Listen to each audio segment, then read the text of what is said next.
You are about to enter the dark world of Blood and Seeds by Dickerson, a medieval tale full of creatures, fantasy horror, and folklore.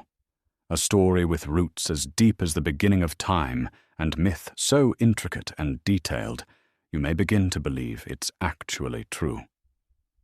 Act 1. Crossing the Veil. Chapter 1. Silent screams. She stood before him, glowing with an otherworldly light, her gaze locked sharply onto his. Her brilliance cut through the surrounding darkness, illuminating everything around her. Yet he felt as though he were miles away, engulfed by shadows. Disoriented, he wondered where he was and how he had arrived. Above him, the stars stretched endlessly across the sky, vast and cold, like an infinite sea of light. He glanced back at her, mesmerized by the way her radiance split the night. Her glow began to shift, flickering slowly from stillness into rippling waves. He watched, entranced, as intricate patterns of light formed and dissolved, each shifting seamlessly into the next. It was as if time itself was bending, stretching and warping with each new shape. Her image appeared again and again, overlaid in shimmering after-images, each iteration growing fainter as the light twisted and undulated around her. The waves of light eventually stilled, and the figure before him became clearer. But when he looked more closely, something strange became apparent. She had turned her back to him, her form now obscured by an intense brightness. The light pulsed again, this time so blindingly intense that Christian had to shield his eyes, raising his hands in a futile attempt to block the glare. It was as though he were staring directly into an eclipse or a burning hot sun. His pulse quickened, an instinctual anxiety gnawing at him as the light surged, feeling more dangerous with each passing second. He sensed the danger growing as the mysterious being moved. But he couldn't move. The darkness around him had a suffocating grip, a force he couldn't escape.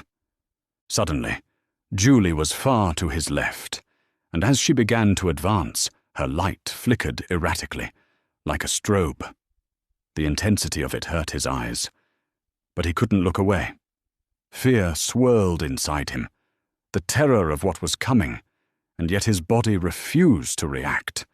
He felt paralyzed, trapped, helpless. The darkness seemed to hold him in place, offering no refuge, no escape. With each step she took, the glow surrounding her warped into something more unnatural. The light shifted again, this time revealing a strange and terrifying sight. What had once been a human shape now began to distort. The glow was no longer just light. It became a portal of sorts, a swirling void filled with oddities. His heart dropped into his stomach. It was as though the very fabric of reality was unraveling before him. In the brightness, arms, human arms, began to reach out, emerging from the core of the light. Desperate, clawing hands reaching for help. Faces twisted in agony, their mouths open in silent screams for help. The faces were constantly shifting, replaced by new ones, each contorted in pain, as if they were trapped in some kind of hell. The overwhelming brightness surged once more, forcing him to shield his eyes once again. He felt the intense heat of the light, radiating against him, as if it were trying to pull him in. When he dared look up, the light formed behind him, like a second sun. As the light in front slowed, he turned, unsure of what he might find. The suffering souls he had seen. Had they broken free? But no, they did not. There she was again, standing even closer than before. Her light was quickly dimming, as if the doorway she had opened was closing. He shouted at her, demanding to know who she was and why he was here. But his voice felt small, lost in the vastness of her presence. She didn't answer. She just kept moving, flickering like a broken light bulb, her form seeming to pulse with each strobe. And then, as she came within a few feet of him, something shifted. He watched her lips move. She was speaking to him, but no sound reached his ears. He screamed at her to stay away, but she continued to approach, the strobe effect making her appear closer with each pulse. Desperation flooded him. "Stay back!" he shouted. This time his voice broke through, and she turned her head slightly, raising her hand. He froze instantly. The air around him seemed to constrict, the world blurring as violent, convulsive waves shot through him, locking him in place. His body seized, as if the very energy of her light had rooted him to the spot. There was no escape. He was helpless, unable to move as she closed the distance between them.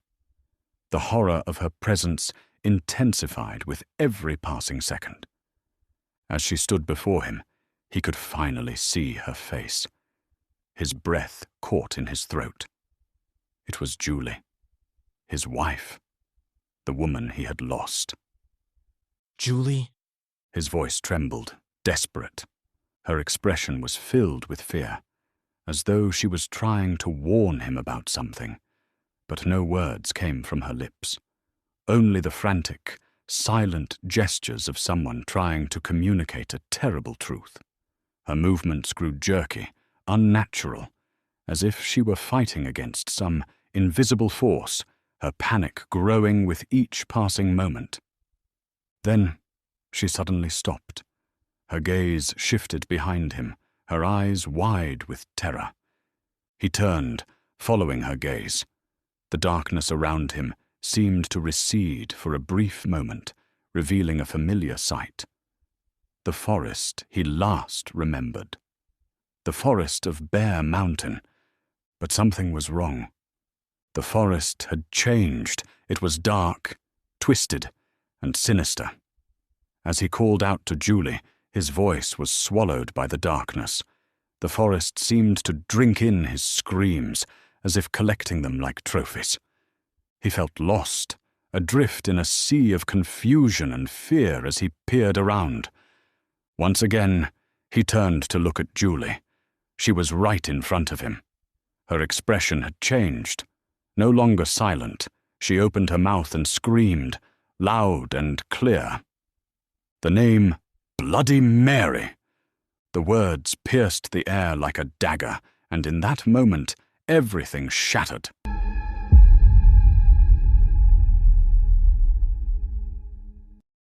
Hi, this is the author Danny.